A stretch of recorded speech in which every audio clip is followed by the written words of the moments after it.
ground to lean on. Everyone here knows the Martin Luther King quote, "The arc of the moral universe may be long, but it bends towards justice."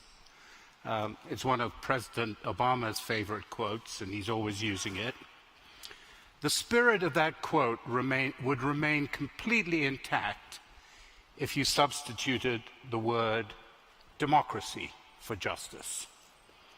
For it was not long ago, maybe a decade ago, when it seemed as if the world was on an inexorable path towards democracy. Since then, history seems to have stopped cooperating. Instead of moving forward, we seem to be moving backwards. That's certainly true around the world, in China, in Russia, in India, which was one of the most vibrant democracies in the world, in parts of Eastern Europe. But most worryingly, from our point of view, is what is happening in this country. So what went on? Were we deluding ourselves in thinking that there is an inevitable march towards democracy?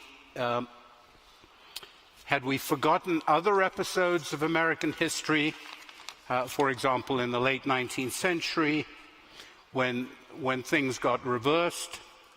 Had we become too complacent about what it takes to sustain democracy? The poet Richard Blanco put it brilliantly yesterday in his talk when he said we had forgotten that the democracy is not really a noun but a verb. I cannot think of two people better placed to answer these questions for us than our next two guests. One is one of the world's experts on democracy. The other is one of the preeminent constitutional experts in this country. Larry Diamond has probably thought and written more about these issues than almost anyone on the planet. A professor at Stanford, he is the author of 7 books on democracy, including most recently Ilwin's Democracy from Russian Rage, Chinese Ambition, and American Complacency.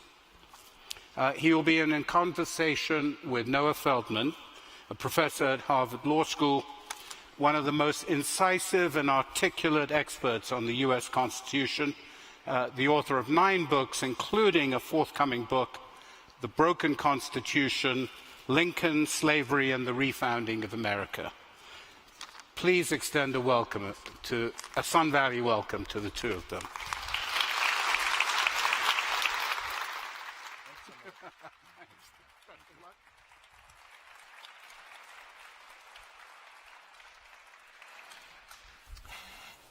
Larry and I would like to thank Liaquat and Robin and the entire Sun Valley Writers Conference and all of you for being here. For me, I'll just say I'm very honored to be here with Larry. We were offered the opportunity to have a moderator, and we said no. And maybe we said that because we each think we're so moderate that we don't need to be moderated anymore. But we promise to be a little immoderate to make sure the conversation is still fun and entertaining. We're going to focus on really 2 questions. One is American democracy broken? And the second is, if so, what can we do about that? And I think there's no better way to start than just to dive in. So I'm going to just ask the first question to Larry. Larry, do you think that our constitutional democracy is in crisis or broken? Well, thank you, Noah, and it's great to be with you and great to be with all of you. What an extraordinary gathering. I think it's under growing and severe strain, and I completely agree with what George Packer said here yesterday morning. I think we had a near-death experience in the 2020 election. Not up to the election so much, because as my colleagues who you know, Nate Persily, and your colleague across the street at MIT, Charles Stewart, observed in a Journal of Democracy article after the election, the election was a kind of miracle. I mean, we had the biggest turnout in the history, recent 6 decades or so of American democracy. We were worried that COVID would wreck our capacity to administer an election. We were worried about all the disinformation around the election, and yet we had this extraordinary turnout and probably the best run American election in decades, if not ever. But then we had all the disinformation around that. And I will just cut to the chase, Noah, by offering this assessment. The reason why American democracy, well, there are more than one reason, and I want to ask you about one of them. But one reason why it did not derail is because American civil society and American philanthropy, when the United States Congress did not appropriate the amount of money that states and localities needed to modernize their election equipment and their election administration, American philanthropy stepped up to the plate and poured tens of millions, probably over $100 million of dollars into electoral administration, and then prepared in advance for efforts that didn't mature, in part because of the preparation to, in essence, steal the election afterwards by actions of the state legislatures. Now, I think another reason why American democracy held, we can talk about January 6th when you're ready to, another reason why American democracy held through the election and the process after, it is my strong impression, was because of the judiciary, which rebuffed all of these groundless petitions from the losing campaigns. So I would like your assessment of how the judiciary performed during this crisis and what it means for the future of American democracy to have a judiciary that is insulated from partisan politics.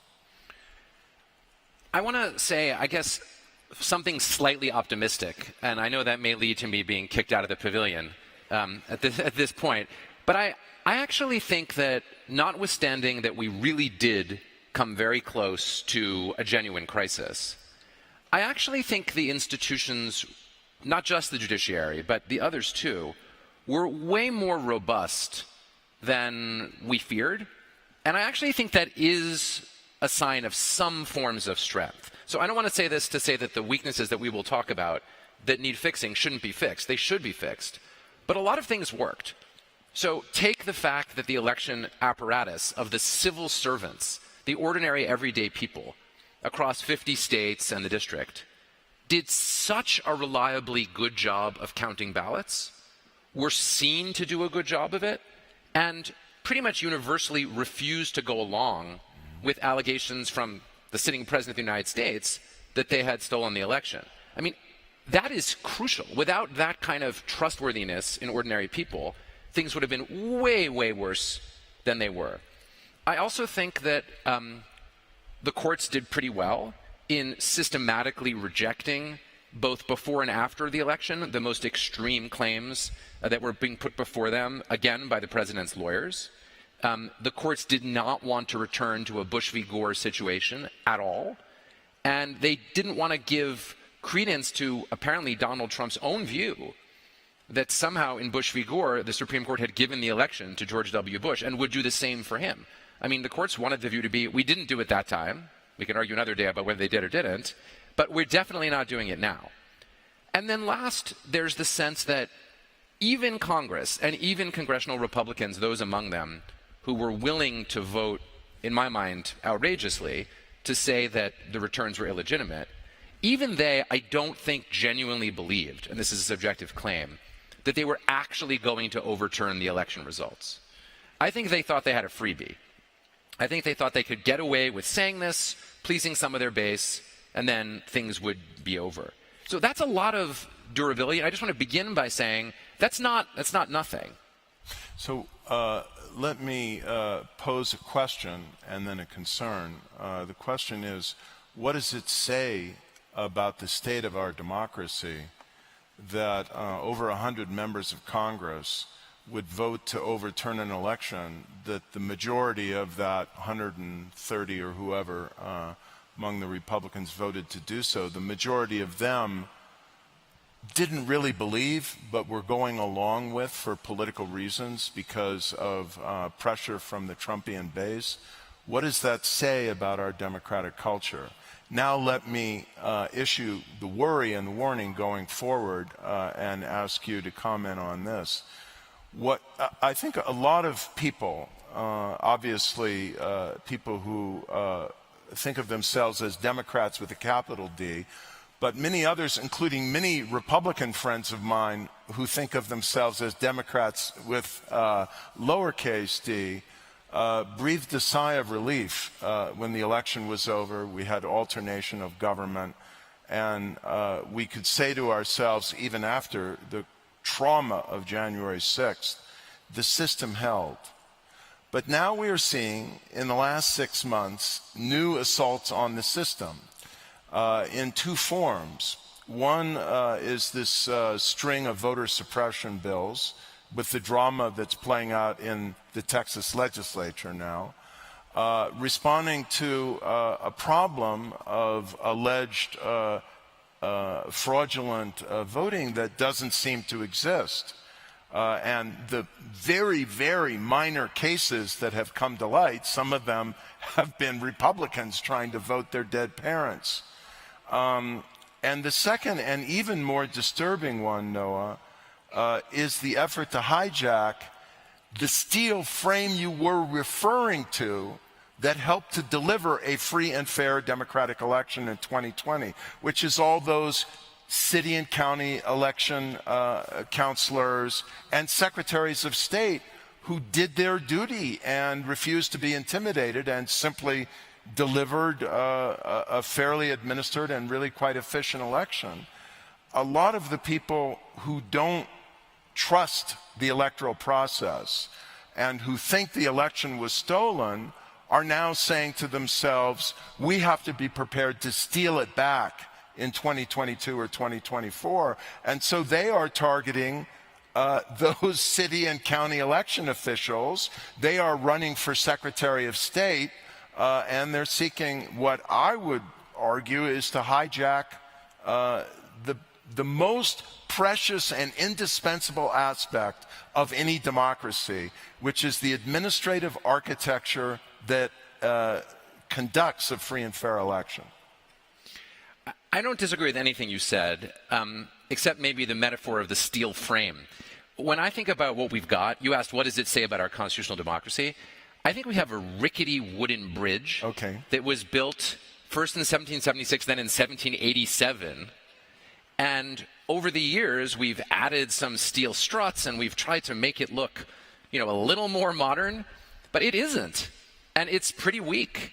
And since then, other people around the world have built their own bridges that are actually really pretty good and pretty reliable. And our attitude is, well, we're good. Our bridge is great.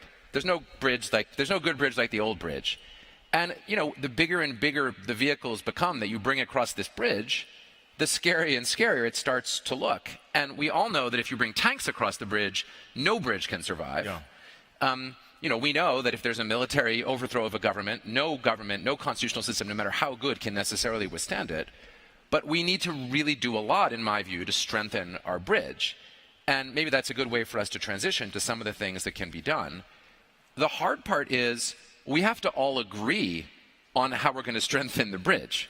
You can't just have half of the people going over to the bridge and trying to fix it up, and then the other half of the people come in the middle of the night and remove those and try to put their own things onto the bridge. The bridge has to be stronger than it is. So my takeaway is the bridge was still good enough to get through this election, but it really needs work.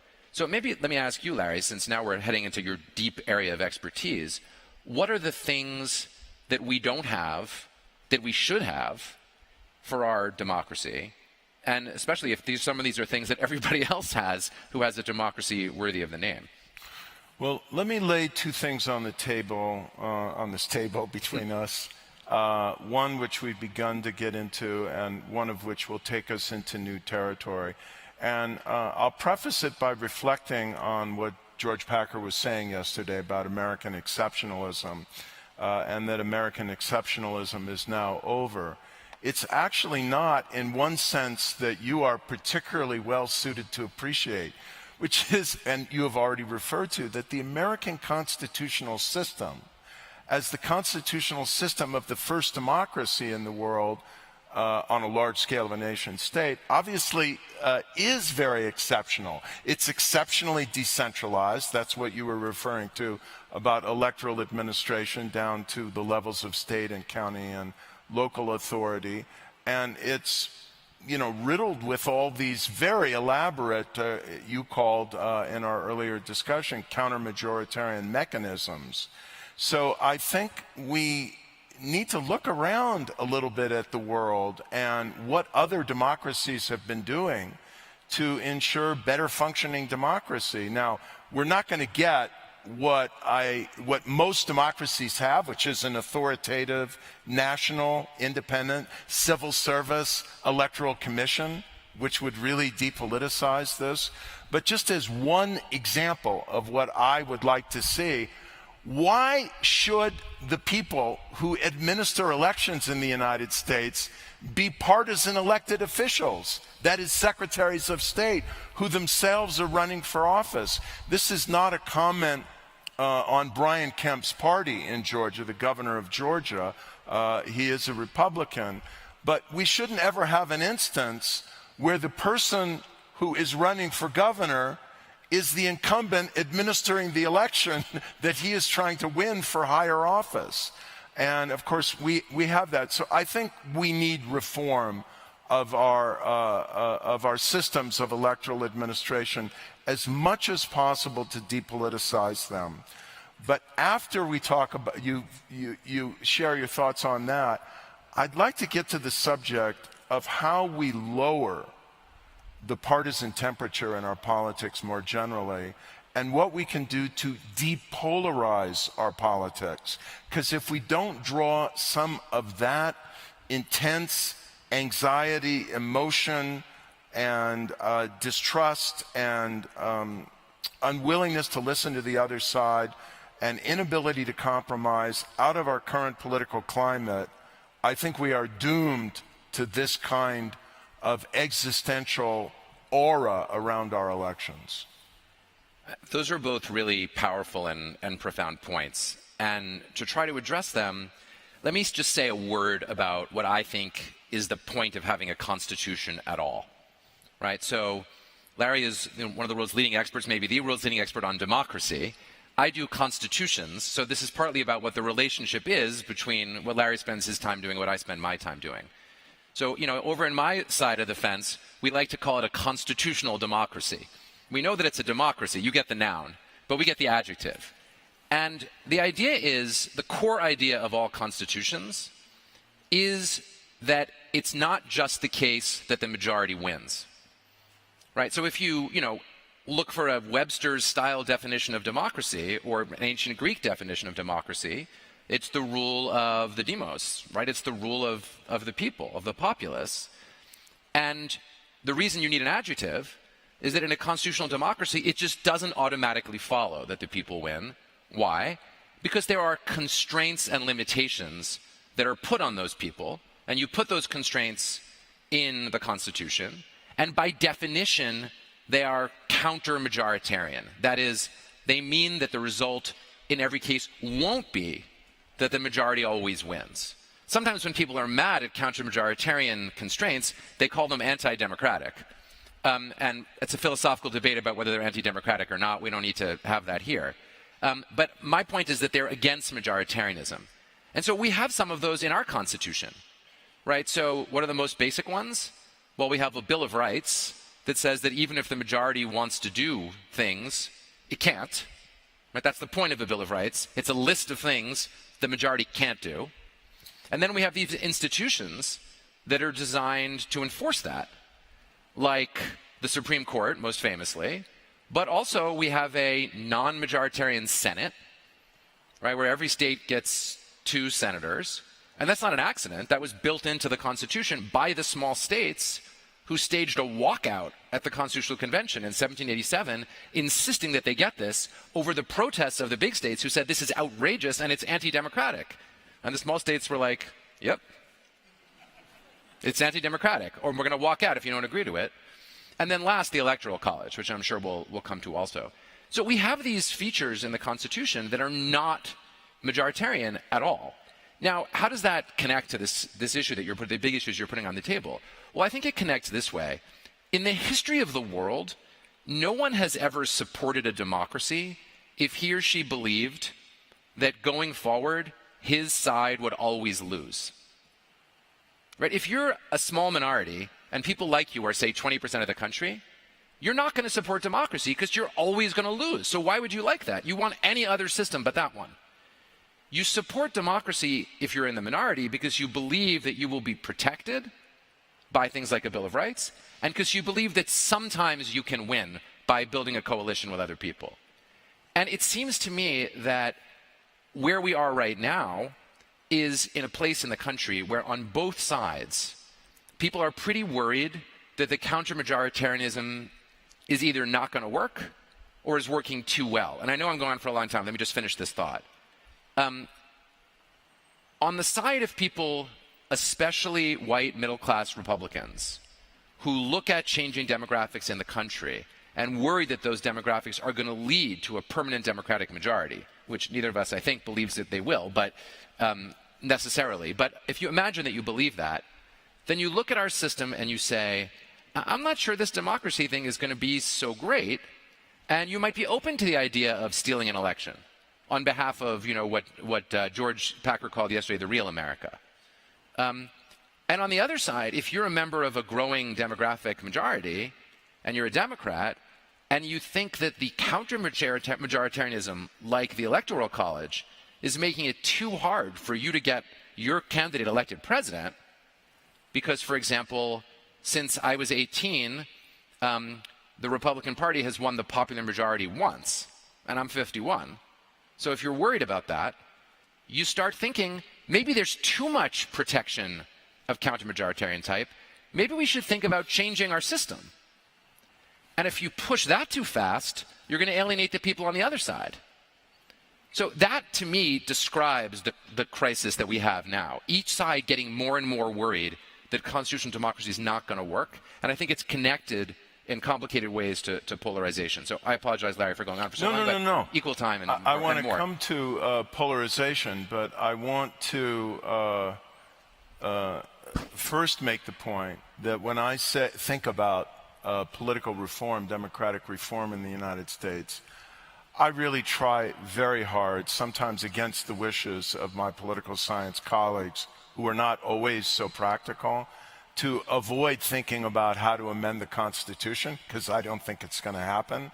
It was made to be a document, very difficult to amend, and anything that would bear on the hot-button issues we're talking about is not going to be adopted. So let me talk about two things that would ease the counter-majoritarian aspects of our current structure and ask what you think about them. The one that's most in the news now is to eliminate the filibuster. This is a Senate rule. The Senate can change its rules. And most people in this room know that the filibuster has been distorted into a common practice where it used to be a rare thing that was exercised only a few times a year, if that, and only with a, quote, talking filibuster, not just a reflex. The second thing, and so how would you feel about eliminating the filibuster to ease the obstructionism of what seems to be a permanent minority? The second thing that a lot of people have begun to talk about is not eliminating the Electoral College by constitutional amendment, but the National Popular Vote Compact.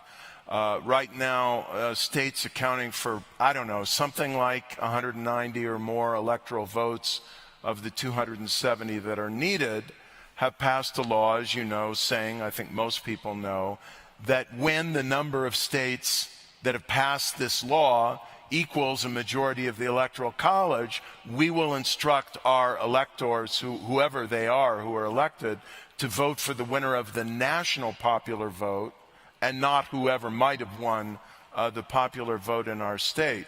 So my questions to you are filibuster, yes or no, or something in between, and national popular vote compact, would it survive a constitutional court challenge to the Supreme Court? Well, let me take them in reverse order. I actually think that the Supreme Court, as presently constituted, probably would uphold the compact. And the reason for that is that the Constitution is pretty clear that it's up to the states to decide how they're going to choose. And you've got a Supreme Court now where the majority of justices are really committed, in my opinion, sincerely, to following the original meaning of the Constitution. And, you know, the state legislatures were the ones who chose the candidates for president after the Constitution was passed. The presidency was not designed to be popularly elected because the framers were worried about too much democracy. So I think, and that's clear, and no one disputes it as a historical matter, and I think that would control the majority of the court. So I think they wouldn't like it very much, perhaps, but I think they would uphold it. The filibuster is a harder one for me, partly because it has such a nasty history. You know, I mean, it wasn't always used for bad things, but often the filibuster was used as a systematic way of avoiding civil rights legislation. That's, of the whole history of the filibuster, that's a big chunk of it, as you know and have written. And so, you know, that gives you a bad feeling when you look at it, because what it says is that sometimes to constrain, is to constrain making things better. You know, Liaquat began by talking about the arc of democracy, and in the big arc, the filibuster does not have, doesn't have a history of being a good part of that arc. It has the history of holding back that part of the arc. That said, I really believe that polarization can only get worse if each side doesn't trust the other. And a filibuster is a way of each side saying, well, you won't get to do the most extreme thing you want to do. You'll have to win over some moderate people in the middle. And since I'm terrified of greater polarization than we have, I tend to think that things like the filibuster can be ways to facilitate it. So, if in my perfect world, both sides could agree on using the filibuster a lot less frequently, and then it would survive, because that's how it always worked. That may not be realistic, and if in the end Democrats think that the filibuster is being used to block the legislation that they passed with their majority, and that it's happening more that way than it would happen the other way, they're going to exercise the nuclear option and eliminate it anyway. So if I were the Republicans and I thought that could actually happen, I would want to negotiate something in the middle, and that negotiation would precisely be a step towards us being less polarized. Well, I don't see any sign of Republicans taking that initiative, and I must say my view on this has changed. If I were a Democratic senator, I would just probably vote to eliminate it now. But Joe Manchin is not going to vote to eliminate it, and I think he's not going to vote to eliminate it for some principled reasons that evoke the arguments or anxieties or concerns you have. And I think what we could achieve if the Democratic caucus were being a little more pragmatic, and maybe if the pressure on Senator Manchin were being a little bit more intense and at the same time creative and packaging things a little bit differently, is a narrowing of the use of it in the number of times it could be used, in the requirement to hold the floor, which I'm old enough to remember when they had to hold the floor. I'm not sure you are. And maybe lower the threshold again. It used to be 2/3, now it's 60. We might even think about lowering it to 55. But Noah, I think if we don't change the political incentives by which people get elected to Congress, to the House and the Senate, we're not going to really turn the corner on our democratic malaise. Well, how do we do that? I mean, I think I'd love to hear your thoughts on this. Well, there are a lot of ideas, but I really think that the best tool we have now is ranked choice voting. And I say that how many of you know what ranked choice voting is? Well, I was going to say, you have to vote by ranked choice. Come on. So it is a system in which you are voting in a single-member district, as you are now in the United States. But instead of voting for a single candidate, you rank your choices, 1, 2, 3, 4. And in the Democratic Party in New York, in their primary that was recently completed, people got to rank up to 5 choices. And the winner has to win a majority of the vote. or at least a majority of the remaining valid votes. And so if nobody gets a majority of first preference votes, the candidate with the lowest number of first preference votes is eliminated, and then there's what's called an instant runoff. Their votes are, the people who voted for the candidate eliminated, their votes are transferred to their second choices. And this process of preferential vote transfers keeps going on until somebody wins a majority. And the reason why I like this electoral system is, first of all, you can't get a winner who's only appealing to a highly mobilized, intense, and maybe more extreme following. That winner has to craft a broader appeal, either within their party or maybe within the electorate as a whole. And if you applied this in primaries, what happened with Eric Adams nudging out of victory would happen. The more militant candidates didn't fare that well in the New York primary. And if you apply it in the general election without a partisan primary, you might see something very interesting happen. What would elections look like in the United States if we no longer had partisan primaries? If a militant Republican or a very left Democrat couldn't win the party nomination with 15% of the overall vote in the district or the state, and then win the election by default because they're a Republican in Texas or a Democrat in California, but rather you chose the top 4 or 5 candidates in a blanket primary. They advanced to the general election, and then you used ranked choice voting. We're going to find out the answer to this question in Alaska in 2022, because in November of 2020, in what I think was the second most interesting election, well, maybe the third after Georgia and the presidential election, the voters of Alaska, by referendum, voted to adopt this system of top 4. And some people think that Lisa Murkowski might have been living in fear of being defeated in a Republican primary in 2022 and might have started changing. Well, actually, she's the kind of person who I don't think would have changed her voting behavior, but she's a little bit unusual. But the typical Republican might say, I'm not going to risk my career on this. I'll vote with the militant wing of my party.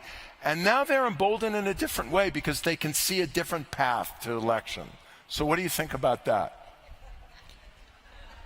I mean, I guess I have 2 reactions. The first is, I think it's great insofar as I love the idea that when you run for office, you're not just trying to win 51% of the people. You want everybody to think that even if you don't like me, I hope you still prefer me, even if I'm not your favorite candidate, prefer me to the other candidates. Because in principle, that should push me to have to think about everybody's welfare. And I like that, so that part's really appealing. The other part of me, and I guess this is the part of me that is small c conservative, which the people who know me know is like a bigger part than I like to admit, is that it's such a transformative approach to our constitutional norms that I worry that we're not ready for it. I worry that people won't exactly understand it, or that they'll resist it, or that they will game it in various ways. And I know that it has some features built in that make it harder to game. And I guess I worry about whether it could realistically get adopted, or whether it would lead some people to think, oh, the heck with this whole thing. It's so complicated. It's such a game. It looks a bit like a game. Now, I don't think that's a great counter-argument. After all, it should be good. What could be more American than ranking your choices in order? And maybe it's just not that complicated, and I'm wrong about that. Well, let me say a couple of further things that give me hope about ranked choice voting. One is, I think that you are right to be cautious. That's another way we could apply the letter C, and want to see how it works out before we tinker in a pretty radical way with the American democratic system. But there's no way, I think you'll agree, that ranked choice voting is just going to be imposed on the United States of America by national legislation. And indeed, they couldn't impose it for the state legislatures. They could only do it for Congress. So what's happening is we're starting to see it city by city. That's been going on for over 20 years now, and beginning state by state. So Maine was the first state to adopt ranked choice voting statewide in 2018. They had to do it twice because the Democrats and Republicans met in the middle of the night in a special session of the state legislature to try to, and did successfully, kill the first voter initiative. So the voters of Maine had to do it a second time, and the second time they adopted it by twice the margin that they had adopted it the first time in 2018. We've had it pass in Alaska. We had it fail. Some of us were very disappointed about that in Massachusetts, but I don't blame you for that. And so we're going to see voter initiatives now in a number of states that will begin to press this and put it before the voters, and we'll see what happens. And I think what's going to happen in the next 10 years, Noah, is we're entering, and this is what gives me hope, I think a very creative period in American democracy, where we have a lot of grassroots groups now. One of them is called Represent Us. Common Cause was very important in getting ranked choice voting adopted in New York, that are pushing these from the grassroots. There's a group in Minnesota. Minnesota doesn't have a voter initiative, so they've got to do it by persuading the legislators, called Fair Vote Minnesota. And people, I think we're back in the progressive era in the sense that there's a growing mobilization of citizen activism and citizen pressure to do some things to try and depolarize our politics and remove some of the toxicity out of it. Larry, let me ask you about something that I myself have been following really closely and that I'm fascinated by, but I don't really know what to think. So partisan gerrymandering is as old as the United States, older even, and it's very traditional. And the Supreme Court has been asked again and again over a 20-year period to say it's unconstitutional, and they refused. So that ship has sailed. The court's not going to say in the foreseeable future that a state legislature can't gerrymander the districts to assure that a Republican or a Democrat will win. It is a provision in the bill that's before Congress now that the Democrats want. One of the provisions says states can't do that. Should this pass? Would we be better off if we had no partisan gerrymandering? Would it be unequivocally a good thing? Well, I'd like to move soon to Q&A, because I have a hunch people are going to have some questions of us. But let me offer this quick thought. It's not going to happen by national legislation, I think you'll agree, because we're too polarized. And, good luck trying to get this through the Senate and the House. But a number of states, and not all of them, by the way, just Democratic states, but disproportionately Democratic states, have passed legislation to create independent commissions to redraw district boundaries. So this is what I favor. I wish we could get national legislation to implement it. I wish the Supreme Court would do it in one fell swoop, but it's clear they're not going to. So I'll take whatever I can get. I'm a very pragmatic person. And if we have to do it in 50 states over the next 10 years, because as you know, the process of drawing district boundaries is going to get started pretty soon after this last decennial census. So if we need a 10-year campaign to get, what would it be, probably 35 more states to adopt nonpartisan commissions to redraw district boundaries, let's roll up our sleeves as American citizens and try and make that happen. Larry, let me ask you one last question, because there's something we haven't talked about that I think is important, and then we'll open it up. And it's this. I have noticed in the last, say, 3 to 5 years that many, many more Democrats than did so before are describing voting principles and rules in moral terms. Right. Now, the last time that really happened in the United States was around the civil rights movement, when it was unquestionably a pressing moral issue that each person be allowed one vote. And first the Supreme Court had to intervene and say one person, one vote. And then we got after a tremendous fight by the civil rights movement, the Civil Rights Act of 1965 that, took steps to try to assure, on moral grounds, with sort of John Lewis as the epitome of the moral argument, that we get fairness. Since then, it's a lot of it been basically dirty politics, right? Partisan gerrymandering is a perfect example, right? If a gerrymander is shown in court to be racist, it's unconstitutional, it gets thrown out. But partisan gerrymandering, at least in principle, is that gerrymandering which can't be proven to be racist, but is driven by partisan interests. And I think we haven't been so much in the practice of thinking of that as moral. But now you get a lot of talk about voting opportunities and voting rights being a moral issue, sometimes a moral issue along racial grounds, sometimes a moral issue more broadly. And there's also been a concerted push in corporate America to get corporations to address the issue in this way, with Ken Chenault, former Amex CEO and deeply respected, very well-connected person throughout corporate America, kind of spearheading the push with respect, for example, to the Georgia state law. And I guess what I'm wondering is, I can sort of see two perspectives on this. On the one hand, nothing is more important to a democracy than voting, and maybe it's good that we be honest that there are moral stakes. On the other hand, in a highly polarized world, usually the worst thing you can do is to moralize an issue. If you don't want polarization, don't go telling the other side that it's not just wrong, but bad. Now, usually, and this is true interpersonally too, the surefire way to increase polarization is to introduce moral language. So I guess I'm wondering whether you think that which of those approaches more broadly do you favor? Should we be more open about this being moral, or should we think of it more pragmatically in order to lower the temperature? I think fairness is a good word.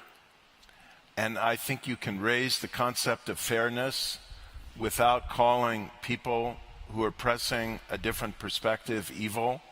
I really think when you start casting things as morally good and evil, it's going to further polarize our politics.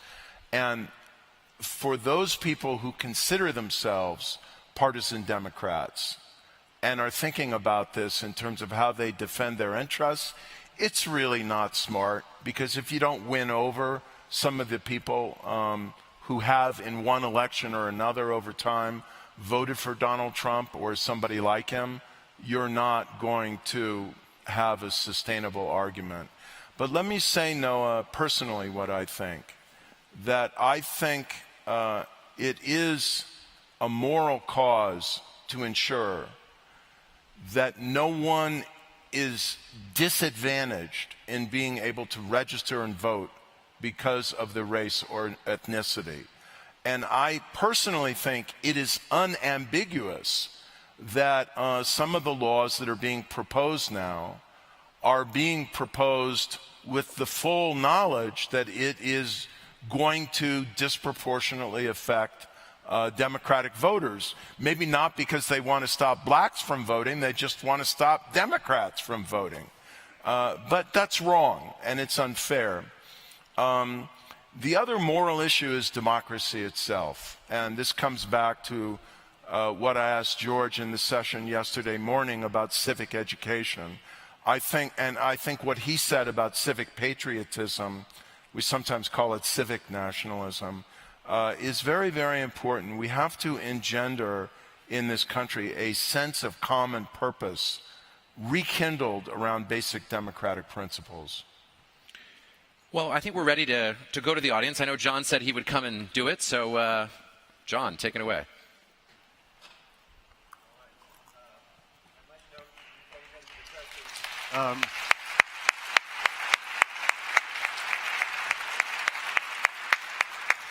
The big question between Noah and Larry in the green room was which one of them was going to sit on the right and which was going to sit on the left. And you may notice that Larry seems to be on the right, but he's actually stage left, and Noah appears to be on the left, but he's stage right. So there you have it. Okay, who's got a question? Up there in the middle? Thanks. Thank you very much for a really interesting discussion. My question, you said you were going to talk about January 6th, and I'd be very interested in hearing how the events of January 6th impacted your feelings about these issues we're discussing today. You want to start? You can go. I mean, what can one say? We had a violent assault on the American Capitol that was, I think, mobilized and invited and encouraged by the President of the United States. We now know if the account in the Lenig and Philip Rucker book is accurate, that the chairman of the Joint Chiefs of Staff worried about a palpable threat at the time, in real time, to American democracy, including some kind of constitutional coup. I think a lot remains to be determined about how these people were organized, how they were financed, and what the relationship was between the crowds that forced their way into the Capitol and resulted in the death of one Capitol policeman and serious injuries to others, what the relationship was between them and the president and partisan figures around him. I think we very much need, I wish it were a fully bipartisan commission, but there will be both Republican and Democratic members of the Congressional Select Committee that's going to go forward. I want to wait to hear the whole evidence, but I mean, that just cannot happen again. And I would say this is why I'm so worried about the 2024 presidential election. Because if you look at the structure of the American electorate, I think the likelihood is that the 2024 election is going to be similar structurally to 2020. The Republicans are going to lose the popular vote. It will be the 8th time in the last 9 elections that has happened. But Donald Trump or somebody who is kind of philosophically in tune with him as a Republican candidate could quite plausibly win a majority of the electoral vote, or you could have more or less precisely the same outcome as in November of 2020, where they've lost the Electoral College if the votes are counted fully and accurately, but by a very, very narrow margin. You change 60,000 votes in 2020 and Donald Trump would have won the Electoral College. So I think we've got to do things very urgently to bolster the rules and to build confidence in the process. 3 very quick points on this, very quick. First, it was truly awful. I echo everything Larry said. Second, they were not actually going to change the results of the election. That was not on offer. Had they did succeed in pushing Congress out. They could have murdered the vice president. They could have murdered the vice president. Even in my view, had that horrific thing happened, I still believe Congress would have gone out and voted as it subsequently did. And so, although the badness was largely, to my mind, at the level of symbolism, I don't think they were, in fact, in danger of overthrowing our democracy. If it was a coup attempt, and that's a debatable proposition, it wasn't a viable coup attempt.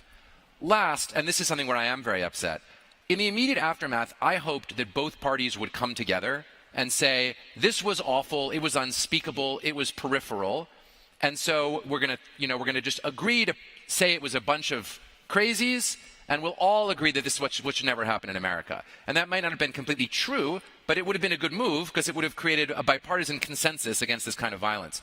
And that didn't happen, and that's very upsetting to me. I'm very worried that the reason there can't be a bipartisan commission is that Republicans thought the Democrats will be able to use the outcome of that as a way to criticize Republicans in the next election. And we didn't even have sufficient bipartisan consensus to agree that invading the Capitol building and threatening the lives of the representatives of Congress is bad. And that, to me, is the most upsetting aspect. Thanks. Is there a question right here? And then first, right behind you, Catherine. You first. Yeah, then the blue shirt. Thanks. And then Catherine afterwards. Yeah, thanks so much for an absolutely outstanding and very interesting talk.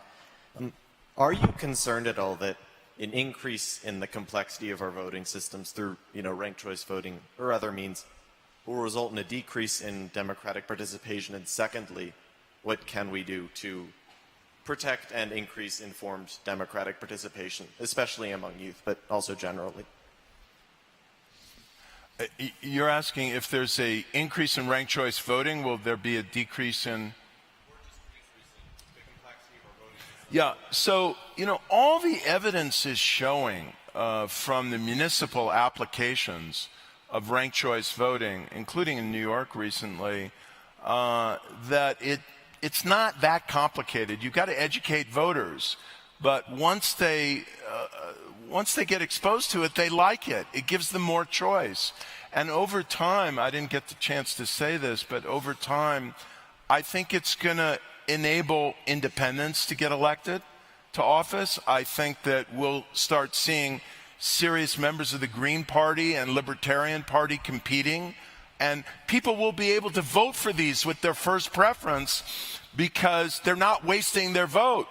If your Libertarian candidate doesn't make it, it's not a problem. You haven't wasted your vote. You can transfer your ballot on the second round to the Republican or whoever. So I think that over time, as it's used, people become comfortable with it. They become, they like the choice aspect. They like the voter control aspect. And there just isn't much evidence that it disadvantages racial minorities or reduces voter participation, which have been the two biggest criticisms against it. I would just add to that I do worry that it will facilitate the rise of more splintered parties over a longer period of time. It gives them more air in their sails, and in general, in systems where those parties do better, there's more division in the system, not less. But that's why I favor ranked choice voting in single-member districts and am very anxious about proportional representation. Right. Because if it's still single-member districts, you have to get to 50% of the vote plus one. Right. Catherine? So I grew up in what was, before redistricting, the 10th District of Illinois, which was represented by Mark Kirk, who at the time had the most moderate voting record in all of Congress. Recently, he's talked about how because we've gotten so good at slicing and dicing and mining the data on our own demographics, that we're so good at identifying how to get exactly 51% to win that there's no incentive to reach across the aisle and try to win over additional voters. Would ranked choice voting solve that problem, or is this something that is what we're going to be stuck with for the foreseeable future and will only lead to increased partisanship the better and better we get at identifying exactly 51%? Well, I mean, part of the problem is that the technology that you're describing, Catherine, is a technology that goes hand in hand with partisan gerrymandering, right? Partisan gerrymandering is very old, but the computer technology that lets you do it and slice and dice the districts down to the tiniest numbers to more or less assure victory, that's pretty new. That's really a product of the last decade. So it's that conjunction is part of what makes this so problematic. Yeah, that's good. Let's go to the next one. Okay. Mitchell, first. Yes. Yeah. Thank you, both of you, for a remarkable afternoon.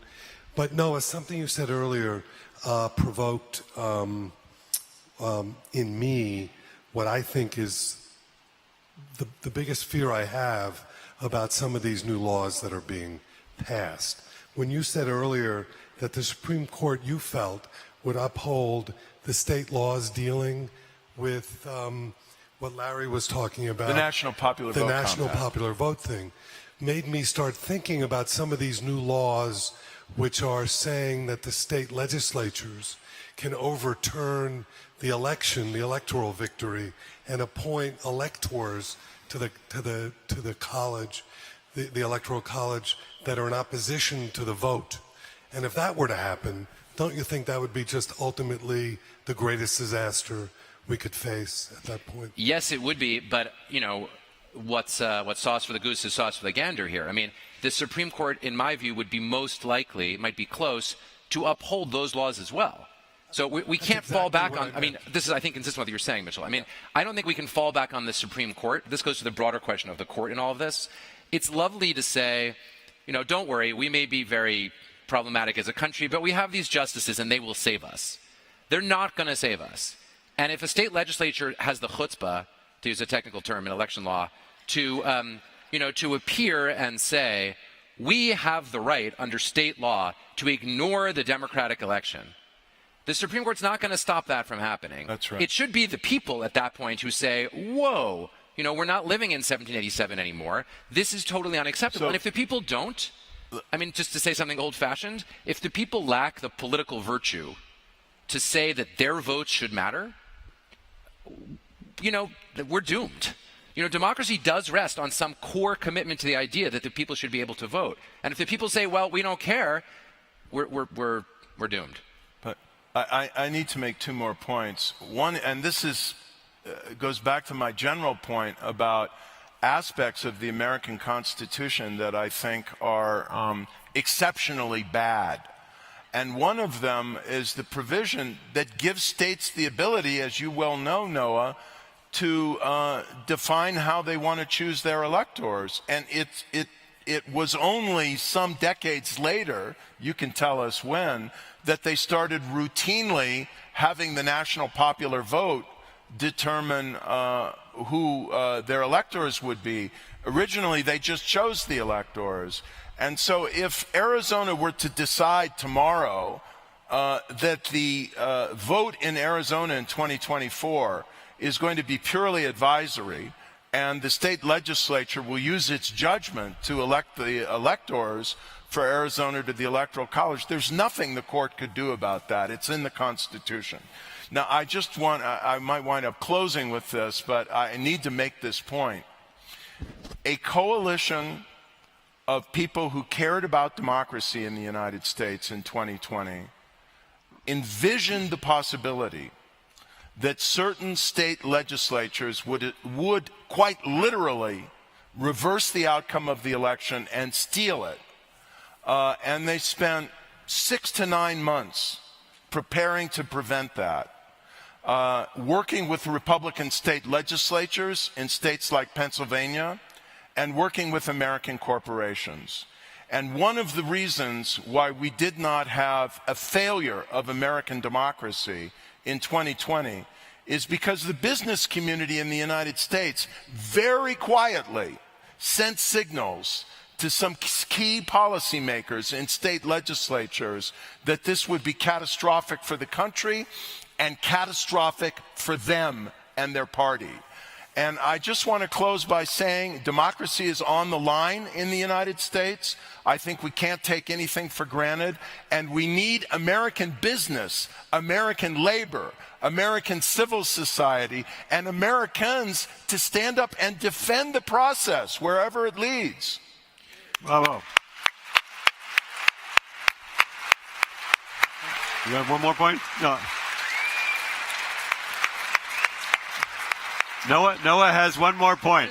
This is in total agreement with Larry. You know, it's sometimes good to walk away from a talk thinking not only what can be done, but what can I do? Well, this is something that each and every person in this pavilion or watching this can actually do. You know, you can say to your elected representatives, fundamentally, this is not okay. The idea of breaking the democratic outcome of elections is not okay. And you can exercise that influence that you have in your lives to achieve that result. Well done, guys. Thank you so much.